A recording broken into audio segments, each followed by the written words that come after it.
برادران اہل سنت، معزز سامعین کرام، السلام علیکم ورحمۃ اللہ تعالی وبرکاتہ۔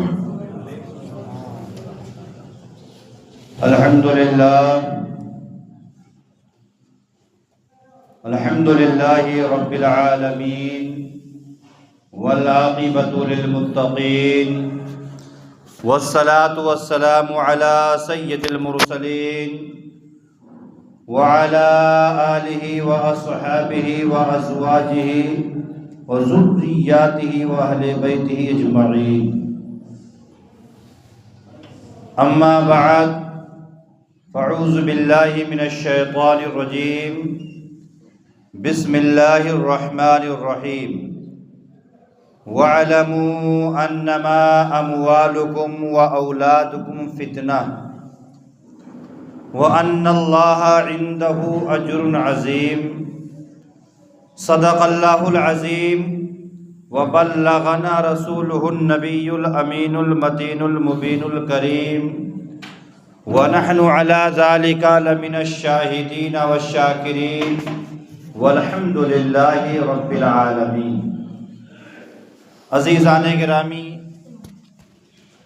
محترم سامعین کرام، آئیے ہم اور آپ تمامی حضرات مل کر ایک آواز ہو کر آقائے نامدار، مدینہ کے تاجدار، دونوں عالم کے مالک و مختار، بالخصوص حضور احمد مجتبی محمد عربی روح فدا صلی اللہ تعالی علیہ وسلم کی مقدس پاکیزہ بارگاہ میں بآواز بلند درود و سلام کے نذران عقیدت پیش فرمائیں اور پڑھیں۔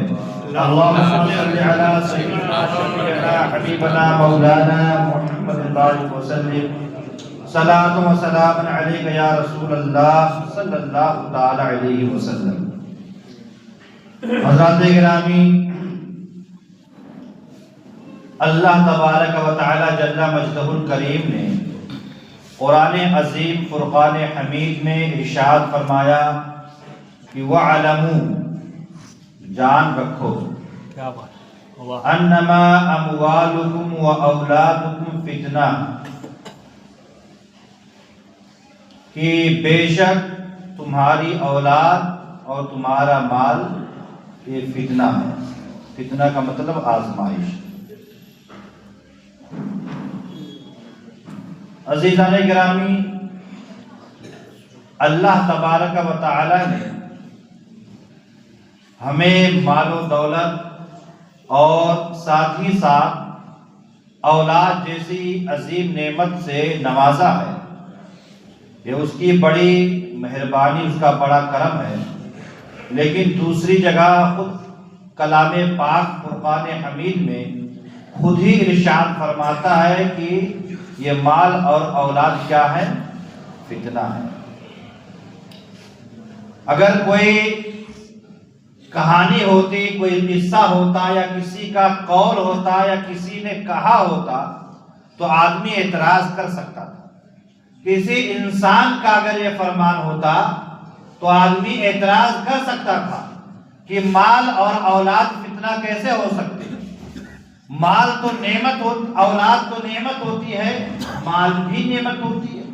اولاد تو ایک عظیم نعمت بتایا گیا ہے کہ اولاد تو بہت قسمت والوں کو نصیب ہوتی ہے، تو پھر یہ اولاد، یہ مال فتنہ کیسے ہو سکتے ہیں؟ لیکن دنیا کا کوئی انسان اعتراض نہیں کر سکتا، کیونکہ فرمان کس کا ہے؟ رب العالمین کا۔ فرمان کس کا ہے؟ احکم الحاکمین کا۔ یعنی اسے ماننا ہی پڑے گا کہ رب کا فرمان کبھی غلط نہیں ہو سکتا، رب کا فرمان کبھی جھوٹا نہیں ہو سکتا۔ رب نے فرمایا ہے تو ضرور اس میں کوئی حکمت پوشیدہ ہوگی، رب نے فرمایا ہے تو ضرور کوئی اس میں حکمت پوشیدہ ہوگی، چونکہ رب تعالی احکم الحاکمین ہے، وہ خوب جانتا ہے۔ اس کی تفسیر میں یہ فرمایا گیا کہ اس سے مراد کیا ہے؟ اس سے کیا مراد ہے؟ تمہارا مال، تمہاری اولاد، یہ کیا ہے؟ فتنہ، یہ قرآن میں فرمایا گیا۔ تو اس سے کیا مطلب ہے؟ اس فتنے سے، اس آزمائش سے کیا مراد ہے؟ عزیزان گرامی، اللہ تعالی نے ہمیں مال دیا، دولت دی، روپیہ پیسہ عطا فرمایا، اور دوسری جانب اولاد جیسی نعمت سے بھی ہمیں سرفراز فرمایا، تاکہ میں دیکھوں کہ میرا بندہ مال کے معاملات میں یا اولاد کے معاملات میں میری فرما برداری کرتا ہے یا نہیں، میری پیروی کرتا ہے یا نہیں، میرے احکام پر عمل کرتا ہے یا نہیں، چاہے وہ مال کا معاملہ ہو چاہے وہ اولاد کا معاملہ ہو۔ مثال کے طور پر ایک آدمی وہ ہے جس کے پاس کچھ بھی نہیں، غریب ہے، فقیر ہے، محتاج و کلاش ہے، صبح کھایا تو شام کے کھانے کا انتظام نہیں، شام کو کھایا تو صبح کھانے کا انتظام نہیں۔ تو اب احکام شرعیہ کے روشنی میں جب دیکھا جائے گا تو ایک شخص وہ جو ہزاروں کا مالک ہے، لاکھوں کا مالک ہے، علماء کرام اسے بتائیں گے کہ اے جناب، جب آپ کے مال پر 1 سال گزر جائے تو آپ رب کی بارگاہ میں زکوٰۃ دیجیے، صدقات دیجیے، خیرات دیجیے، زکوٰۃ نکالیے۔ احکام شریعہ کا جو یہ حکم ہے، شریعت کا یہ معاملہ ہے، شریعت کا مسئلہ ہے، آپ بچ نہیں سکتے۔ لیکن اس کے بغل میں ایک غریب آدمی کھڑا ہے تو عالم خود کہے گا نہیں، آپ پر معاف ہے۔ کیوں بھائی؟ کیونکہ اس کے پاس کچھ ہے ہی نہیں، اس کے پاس کچھ ہے ہی نہیں۔ اور اب ایک صاحب اولاد ہے تو اس کا کیا مطلب؟ میرا بیٹا پیدا ہو گیا، اب وہ اپنی زندگی جیے گا، جہاں چاہے زندگی جی لے، جس انداز میں چاہے زندگی گزارے، جس طریقے سے چاہے زندگی گزارے۔ نہیں، پیسہ اگر آپ کے پاس ہے تو یہ مت سمجھنا کہ میں جہاں چاہوں اڑاؤں، نہیں، اس کا بھی حساب دینا پڑے گا کہ نہیں؟ سب لوگ بولیے، حساب دینا پڑے گا کہ نہیں دینا پڑے گا؟ پیسہ اگر اللہ نے دیا ہے، مال و دولت دی ہے، تو اگر اس پیسے کو آپ غلط جگہ پر استعمال کریں گے، حرام کام پر استعمال کریں گے، ناجائز کام پر استعمال کریں گے، تو بتائیے اس کی سزا ملے گی کہ نہیں ملے گی؟ گناہ ملے گا کہ نہیں ملے گا؟ لیکن وہی پیسہ اگر آپ نیک جگہ پر خرچ کریں گے، اچھی جگہ پر خرچ کریں گے، مدرسہ مسجد پر خرچ کریں گے اور نیک جگہوں پر اس پیسے کو صرف کریں گے، تو بجائے گناہ کے آپ کو اچھا اور بہت اللہ تعالیٰ کے آئین ثواب عطا فرمائے گا، اللہ تعالیٰ ثواب ملے گا۔ ایسے ہی اولاد کے لیے والدین پر کچھ ذمہ داری عائد ہو جاتی ہے۔ جب بیٹا پیدا ہوتا ہے تو ماں باپ پر ذمہ داری ہوتی ہے۔ ایسا نہیں کہ وہ جہاں چاہے، جس انداز میں چاہے، لوگ کہہ دیتے ہیں کہ اب تو میرا بیٹا بڑا ہو گیا، اب تو میرا بیٹا جوان ہو گیا۔ جوان تو ہو گیا، لیکن آپ کی نظر میں آپ کا بیٹا ہمیشہ بچہ ہی رہے گا۔ آپ یہ مت سمجھو کہ میرا بچہ بہت ہوشیار ہے۔ آپ پر فرض ہے کہ اس کی نگہبانی کریں۔ اگر آپ کا بچہ، میں سمجھانے کے طور پر کہہ رہا ہوں اور یہ بہت ضروری بات ہے، اگر آپ کا بچہ اسکول جاتا ہے تو آپ یہ مت سمجھیں کہ میرا بچہ تو ڈیلی اسکول جا رہا ہے، کیا ضرورت؟ نہیں، کبھی کبھار وقت نکال کر کے اس کے بغیر بتائے آپ اسکول پہنچ جائیے اور ٹیچر سے پوچھئے کہ میرا بچہ واقعی میں بلا ناغہ اسکول آتا ہے کہ نہیں آتا، کیونکہ گھر سے تو ڈیلی نکلتا ہے کہ اسکول جا رہا ہوں، حقیقت میں یہاں ڈیلی پہنچتا بھی ہے کہ نہیں پہنچتا، یہ ضروری ہے کہ نہیں ہے؟ کیونکہ حالات کتنے نازک ہیں۔ کہیں ایسا تو نہیں کہ آپ کا بچہ گھر سے بیگ لے کر کے نکلا اور سلام کر کے کہ میں اسکول جا رہا ہوں اور وہ کہیں دوسری جگہ چلا گیا، تو آپ تو یہ سمجھ لیں کہ میرا بیٹا تو اسکول گیا۔ تو کبھی کبھار وقتاً فوقتاً بغیر اطلاع کے اسکول جا کر کے یہ معلوم کرنا چاہیے کہ حقیقت میں میرا بیٹا اسکول آتا ہے کہ نہیں آتا۔ ایسے بیٹی کا معاملہ تو اور نازک ہے، حالات کتنے نازک ہے آپ جانتے ہیں۔ بیٹی کا مسئلہ تو اور نازک ہے، ضرور جاننا چاہیے کہ میرا بچہ یا میری بچی برابر اسکول آتی کہ نہیں آتی۔ اگر نہیں آتی ہے تو ٹیچر بتا دے گا، پرنسپل بتا دے گا کہ آپ کی بچی نہیں آتی ہے، تو آپ کو ہوش آئے گا کہ میری بچی تو ڈیلی نکلتی ہے اسکول جانے کے لیے، آخر اسکول پہنچتی کہ نہیں ہے، تو پھر آپ کا کان کھڑا ہوگا کہ نہیں؟ پھر آپ سوچیں گے آخر جاتی کہاں ہے۔ تو یہ ساری چیزیں کس پر ضروری ہے؟ جو اس کے گارجین ہیں، جو ماں باپ ہیں، جو ذمہ دار ہیں۔ حضرات گرامی، ہر آدمی یہ سمجھتا ہے کہ نہیں، اس کی ضرورت نہیں ہے، ہم اور آپ ایک خواب دیکھ رہے ہیں، رسول پاک علیہ الصلوۃ والسلام کا فرمان عالی شان ہے، یہ دنیا، یہ مال، یہ دولت، یہ اولاد، یہ پوتا پوتی، جو ہے نواسا نواسی، یہ بیٹا بیٹی، یہ ساری چیزیں جو ہیں ہماری، ہم اس مگن میں ہیں کہ سب کچھ ہمارا ہے، مکان ہمارے پاس، دکان ہمارے پاس، گاڑی ہمارے پاس، بنگلہ ہمارے پاس، بیٹا ہمارے پاس، بیٹی ہمارے پاس، پوتا پوتی ہمارے پاس، نواسا نواسی ہمارے پاس، دنیا کی ہر چیز ہمارے پاس، زینت و جو ہے آرائش و زیبائش ہمارے پاس۔ بتاؤ ہمارے پاس کس چیز کی کمی ہے؟ میں آپ کو بتاتا ہوں کہ آپ کے پاس کس چیز کی کمی ہے، میں بتاتا ہوں، میں آپ کو ایک مثال کے ذریعے سمجھاتا ہوں، ہو سکتا ہے بات آپ کے سمجھ میں آ جائے۔ رسول پاک صلی اللہ تعالی علیہ وسلم کا فرمان عالی شان کیا ہے وہ بھی آپ کو سناؤں گا۔ حضرات گرامی، اس دنیا کو ہم نے سمجھا کہ حقیقت میں سب کچھ یہی ہے، سب کچھ یہی ہے، لیکن حقیقت یہ نہیں ہے۔ حقیقت یہ ہے کہ دنیا کچھ بھی نہیں ہے، دنیا کی حقیقت کچھ بھی نہیں ہے۔ آپ اپنے ماتھے کی نگاہوں سے دیکھ رہے ہیں کہ ہزاروں نہیں لاکھوں آئے اور آتے ہیں اور آتے رہیں گے، لیکن جیسے جیسے آتے ویسے ویسے جاتے بھی، جاتے کہ نہیں جاتے؟ اپنے ان کندھوں سے آپ نے سینکڑوں جنازوں کو اٹھا کر کے قبرستان پہنچایا، اس میں کوئی ایسی بات نہیں جو آپ نہ جانتے ہے کہ نہیں؟ سینکڑوں جنازوں کو آپ نے اپنے کندھے سے اٹھایا ہوگا اور کہاں پہنچایا ہوگا؟ قبرستان۔ قبر کی تاریکی میں آپ نے اتار کر کے اوپر سے تختے لگا کر کے مٹی ڈال دیے کہ کہیں سورج کی روشنی قبر کے اندر نہ جانے پائے، کہیں چاند کی چمک اندر نہ پہنچنے پائے، رات کے سناٹوں میں کہیں ستاروں کی چمک قبر کے اندر نہ جانے پائے۔ میرے بھائی جائے گا تو کیا ہو جائے گا؟ سورج کی روشنی جائے گی تو اجالا ہوگا، چاند کی چمک جائے گی تو اجالا ہوگا؟ نہیں، دنیا میں تو آپ ہر طرح سے روشنی چاہتے ہیں، لیکن مرنے کے بعد آپ قبر میں روشنی کا انتظام نہیں کرنا چاہتے۔ یہ تو ہمارے ہاتھ میں، کرنا چاہتے ہیں تو کر سکتے لیکن کرتے نہیں ہیں۔ کرنا چاہتے ہیں، اگر کرنا چاہیں تو روشنی کا انتظام کر سکتے ہیں۔ اور روشنی کیسی؟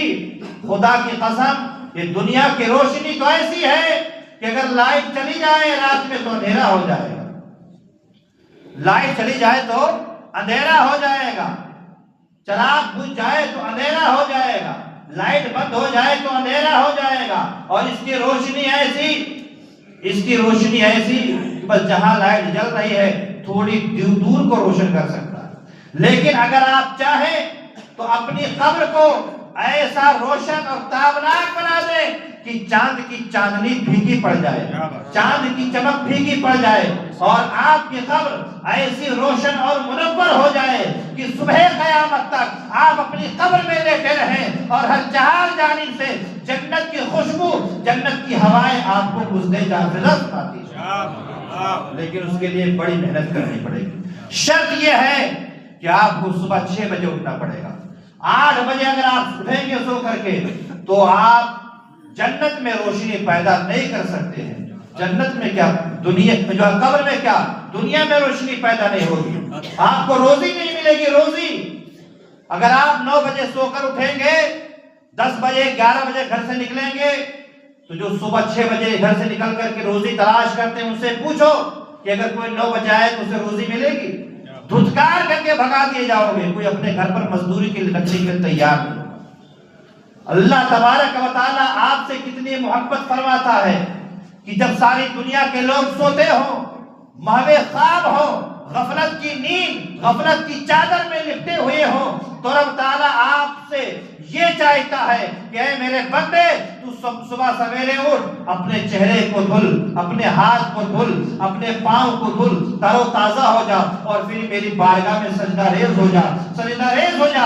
اے میرے بندے، میں تیری ساری خطاؤں کو معاف کر دوں گا، سبحان اللہ، ساری خطاؤں کو معاف کر دوں گا۔ آپ نہیں جانتے کہ کون سی خطا معاف ہوتی ہے، نہیں جانتے آپ، اسے آپ ہلکا نہ لیں۔ جو آپ وضو کرتے ہیں اسے معمولی نہ سمجھیں، جو آپ وضو کرتے ہیں اسے معمولی نہ سمجھیں، یہ ہزاروں نہیں لاکھوں کی دوا ہے چہرے کے لیے، ہزاروں نہیں لاکھوں کی دوا ہے ہاتھ کے لیے، ہزاروں نہیں لاکھوں کی دوا ہے پاؤں کے لیے، ہزاروں نہیں لاکھوں کی دوا، اسے معمولی نہ سمجھے، یہ تو جسم کے لیے فائدہ مند ہے اور روح کے لیے فائدہ آپ کو بتاؤ، روح کے لیے امام بخاری فرماتے ہیں، اللہ والوں کی بات کر رہا ہوں، ہماری آنکھوں میں تو وہ طاقت ہی نہیں، ہماری آنکھوں میں تو وہ بصیرت ہی نہیں، بصارت تو ہے، دیکھ تو سکتے ہیں لیکن اندر کی چیز نہیں دیکھتے، لیکن جو اللہ والے ہوتے ہیں وہ آنکھوں کو بند کرتے ہیں دیدار کے لیے، جو اللہ والے ہوتے ہیں وہ آنکھوں کو بند کرتے ہیں دیدار کے لیے۔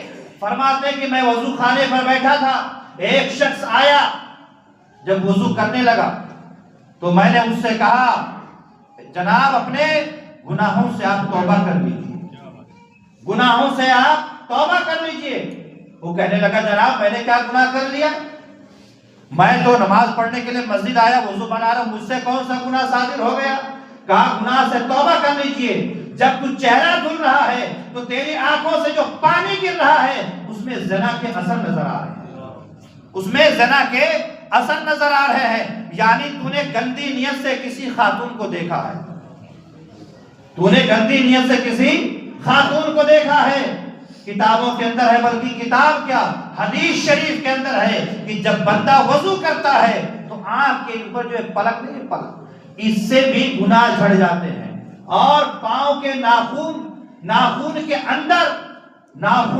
اندر سے بھی گناہ جھڑ جاتے ہیں، جب پاؤں دھوتا ہے، ہاتھ دھوتا ہے تو ہاتھ کے ناخون سے بھی گناہ جھڑ جاتے ہیں، ہم نہیں دیکھ سکتے لیکن اللہ تو دیکھ رہا ہے، اسے معمولی نہ سمجھیں، پتا چلا کہ جسم کی صفائی کے لیے بھی ضروری ہے اور روح کی صفائی کے لیے بھی وضو ضروری ہے۔ بڑے بڑے ڈاکٹر اور طبوں کا کہنا ہے، حکیموں کا کہنا ہے کہ جو آدمی دن میں 5 مرتبہ اپنے چہروں کو دھل لیا کرے، اپنے گردن کا مسح کر لیا کرے، بڑے بڑے حکیم یہ کہتے ہیں کہ وہ آدمی کبھی پاگل نہیں ہو سکتا، وہ آدمی کبھی پاگل نہیں ہو سکتا ہے۔ اسے آپ معمولی نہ سمجھیں، یہ نماز، یہ روزہ، یہ حج و زکوٰۃ جو اسلام میں فرض کیے گئے ہیں، اللہ تعالیٰ کی اس میں بڑی حکمتیں پوشیدہ ہیں۔ آج پوری دنیا، میں اگزامپل کے طور پر بتاتا ہوں، آج پوری دنیا اپنے جسم کو، اپنی صحت کو فٹ رکھنے کے لیے، آپ بخوبی جانتے ہیں، یہ میں ایسی بات نہیں کر رہا ہوں جو آپ کے سر سے اوپر چلی جائے، میں وہ بات کر رہا ہوں جو آپ روزانہ صبح و شام دیکھتے ہیں اور جانتے ہیں۔ آج پوری دنیا اپنے باڈی کو فٹ رکھنے کے لیے کیا کرتی ہے؟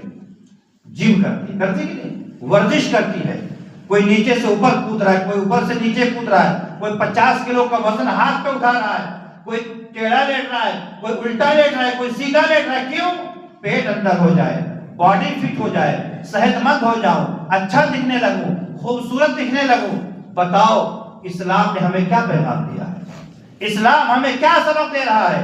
بس شرط یہ ہے کہ ہمیں اسے لینے کی ضرورت ہے۔ صبح، دوپہر، شام، ایسے ویسے وقت میں، ایسے ٹائم میں اللہ تعالیٰ نے ہم پر نماز فرض کیا ہے کہ اگر بندہ حقیقت میں پابندی کے ساتھ 5 وقت کی نماز ادا کرے اور ایسا ادا کرے جیسا ادا کرنا چاہیے، تو میں یہ سمجھتا ہوں کہ وہ ہمیشہ صحت مند رہے گا، ہمیشہ وہ صحت مند رہے گا۔ اور اس چکر میں آپ نہ پڑیں، کہ اس چکر میں، اس خواب میں آپ نہ رہیں، غفلت کی چادر اوڑھ کر اس وقت تک نہ سوتے رہیں کہ دنیا ہی سب کچھ ہے، دنیا ختم ہونے والی نہیں ہے۔ میں آپ کو ایک مثال دیتا ہوں، خواب 2 طرح ہوتا ہے۔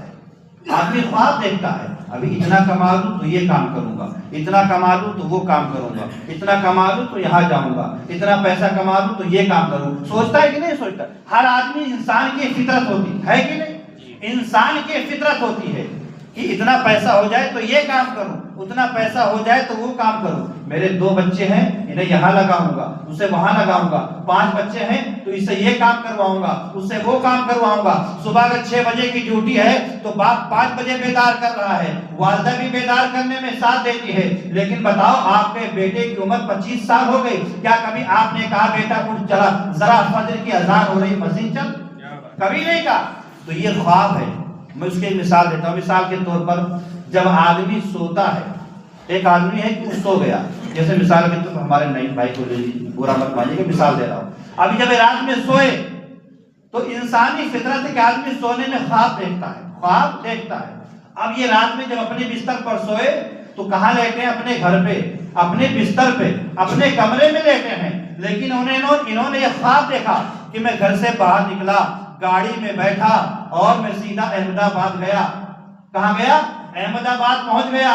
میں نے وہاں پر سامان خریدے، شاپنگ کی، مارکیٹ میں گیا، دوستوں احباب سے ملا، کھانا بھی تناول کر لیا اور پھر وہاں سے اب واپس بھی آ رہا ہوں۔ گھر پہنچ گئے، بیگم کو خوشخبری دینے لگے، دیکھو آپ کے لیے سامان لایا ہوں، کپڑے لایا ہوں، بچوں کے کھلونے لایا ہوں۔ تب تک آنکھ کھل گئی۔ جب آنکھ کھلی تو کیا دیکھا کہ بستر پر یہ ایک خواب تھا۔ پتا چلا جب گھر سے باہر نکلے تو نکلنا بھی جھوٹ، احمد آباد پہنچے تو وہاں پہنچنا بھی جھوٹ، مارکیٹنگ شاپنگ کی تو یہ بھی جھوٹ، تحفہ تحائف لیا تو یہ بھی جھوٹ، گھر پہنچے بیگم کو خوشخبری دی، یہ سب جھوٹ۔ یہ پتا کب چلا؟ جب آنکھ کھل گئی۔ یہ پول کب کھلا؟ جب آنکھ کھل گئی۔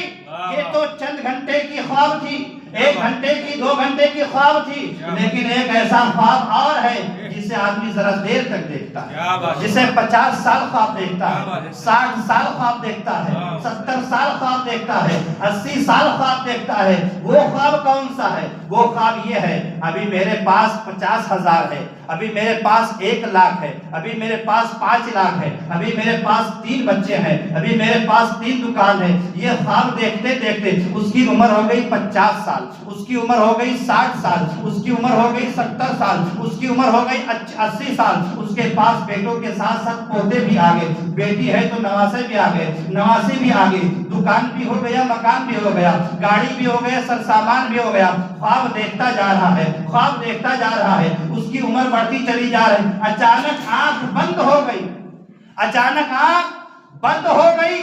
فرشتے پہنچ گئے اس کی روح کو لینے کے لیے، محلے والے پہنچ گئے جنازہ اٹھانے کے لیے، دوستو احباب پہنچ گئے کندھا دینے کے لیے۔ بتاؤ یہ حقیقت ہے کہ نہیں؟ بتاؤ یہ سچ ہے کہ نہیں؟ لوگ پہنچ گئے، رشتہ دار، عزیز و اقارب، محلے والے، جلدی کفن پہناؤ، جنازہ تیار کرو، قبرستان لے کے چلو۔ سارے لوگ تو مردے لے کے چل رہے ہیں اور فرشتے روح لے کے چلے گئے۔ آنکھ بند ہو گئی، لیکن جب یہی مردے کی شکل، چونکہ ایک انسان، یہی آدمی جو مردے کی شکل اختیار کر گیا، اب یہی مردہ جب قبر میں پہنچا تو آنکھ کھلی۔ جب آنکھ کھلی تو خواب غفلت سے بیدار ہوا۔ ہائے میرا مکان کہاں گیا، ہائے میری دکان کہاں گئی، ہائے میرا بیٹا کہاں گیا، ہائے میرا پوتا کہاں گیا، ہائے میرا میری جو ہے دکان، میرا مال و دولت کہاں گیا، سر سامان کہاں گیا، میری دنیا کہاں گئی۔ آنکھ جب کھلی تو پتا چلا یہ خواب تھا، پتا چلا یہ ایک خواب تھا۔ تو ایک خواب وہ ہے کہ جب آنکھ کھلتی ہے تو پتا چلتا ہے، اور ایک خواب جو ہے، ایک خواب وہ ہے جب آنکھ بند ہوتی ہے تب پتا چلتا ہے۔ ایک خواب وہ ہے جب آنکھ بند ہوتی ہے تو پتا چلتا ہے، اسے کہتے ہیں دنیا کا خواب۔ اور ایک خواب وہ ہے جب آنکھ کھلتی ہے تو پتا چلتا ہے، اسے کہتے ہیں قبر کا خواب۔ تو پتا چلا کہ کچھ بھی نہیں، کچھ بھی ہاتھ نہیں آیا، نہ دکان ہاتھ آئی، نہ مکان ہاتھ آیا، نہ بیٹا ہاتھ آیا، نہ اولاد ہاتھ آئی، نہ دنیا کی چیزیں ہاتھ آئیں۔ کروڑوں کمایا تھا، پوری زندگی گزار دیا، مکان بناتے بناتے، دکان بناتے بناتے، اولاد کی زندگی سنوارتے سنوارتے، سب کچھ قربان، لیکن اب میرے ساتھ کچھ بھی نہیں ہے۔ کوئی ایسا دنیا میں ایسا شخص جو اپنے باپ کے جنازے کے ساتھ 4 رات گزار لے؟ ہے کوئی ایسا شخص جو اپنے بیٹے کے ساتھ چند راتیں قبر میں گزار لے؟ ہر شخص کہے گا نہیں ہو سکتا۔ بڑی محبت تھی نا، جان دیتی بیٹے کے لیے، مال دے دیا بیٹے کو، ساری زندگی قربان کر دی، ہے ہمت تو ذرا گزار لے 2-4 رات، نہیں گزار سکتا۔ تو یہ سب کیا ہے؟ پتہ چلا ایک خواب ہے، اور یہ خواب ایسا ہے، رسول پاک علیہ السلام نے ارشاد فرمایا۔ اب رسول کی حدیث سنو، میرا آقا ارشاد فرماتے ہیں کہ دنیا دھوکا، یہ دنیا کیا ہے؟ دھوکا ہے۔ اور قرآن شریف کی آیت میں نے شروع میں پڑھ دی، وَاعْلَمُوا أَنَّمَا أَوْلَادُكُمْ الْمَالُ وَاعْلَمُوا أَنَّمَا أَمْوَالُكُمْ وَأَوْلَادُكُمْ فِتْنَةٌ، کہ جان لو، یاد رکھو، یہ سیدی سرکار اعلیٰ حضرت نے ترجمہ فرمایا کہ تمہارا مال، تمہاری اولاد فتنہ ہے۔ اب یہ دیکھنا ہے کہ تم اس میں کیسی تدبیر پیدا کرتے ہو، مال کے ذریعے کتنی نیکی کماتے ہو، اولاد کے ذریعے کتنی نیکی کماتے ہو۔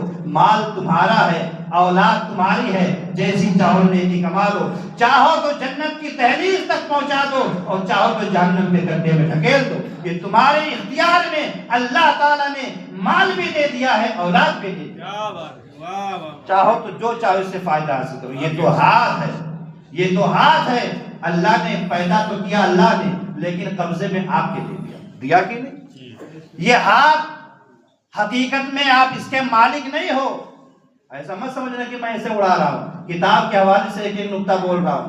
جو بولتا ہوں کتاب میں دکھانے کی طاقت رکھتا ہوں، جو بولتا ہوں کتاب میں دکھانے کی طاقت رکھتا ہوں۔ یہ ہاتھ آپ اس کے مالک نہیں ہو، یہ پاؤں آپ اس کے مالک نہیں ہو، یہ پورا جسم کا جو ڈھانچہ آپ کے قبضے میں اللہ نے دیا ہے، یہ آپ اس کے امین ہو۔ امین امانت ہے آپ کے پاس، امانت۔ اللہ نے فرمایا امانت میں خیانت مت کرنا، امانت میں خیانت مت کرنا۔ اسی لیے فرمایا گیا کتابوں میں، علماء سے آپ نے سنا ہوگا کہ غیبت کرنا جائز نہیں ہے، چغل خوری کرنا جائز نہیں ہے، کسی کو گالی دینا جائز نہیں، کیونکہ یہ زبان جو اللہ نے آپ کو دی ہے، آپ اس کے مالک نہیں ہو۔ امین و امین، اگر گالی دو گے تو امانت میں خیانت ہو جائے گی، کسی کی غیبت کرو گے تو امانت میں خیانت ہو جائے گی، چغل خوری کرو گے تو امانت میں اگر زنا کرو گے تو امانت میں خیانت ہو جائے گی، کسی کو تھپڑ مارو گے بغیر گناہ کے غلطی کے تو امانت میں خیانت ہو جائے گی، کسی کے گھر میں جو ہے ڈاکہ زنی کرو گے، چوری کرو گے تو امانت میں خیانت ہو جائے گی۔ یہ جسم آپ کو اللہ نے دیا ہے، آپ اس کے مالک نہیں ہو۔ امین ہو، امین، امانت کو سنبھال کر کے رکھو۔ یہ جو امانت واپس بھی کرنا ہے، یہ امانت واپس بھی کرنا ہے، کہیں اس میں داغ نہ لگ جائے، ورنہ خدا کی بارگاہ میں کیا جواب دو گے؟ اگر داغ لگ گیا تو کیا جواب دو گے؟ عقل مند کے لیے اشارہ کافی ہے۔ اللہ تبارک و تعالی ہم سب کو اچھے اعمال کرنے کی توفیق عطا فرمائے اور برے اعمال سے بچنے کی توفیق عطا فرمائے۔ استغفار پڑھیں، استغفر اللہ ربی من کل ذنب و اتوب الیہ۔ کلمہ شریف پڑھیں، لا الہ الا اللہ محمد رسول اللہ صلی اللہ تعالی علیہ وسلم۔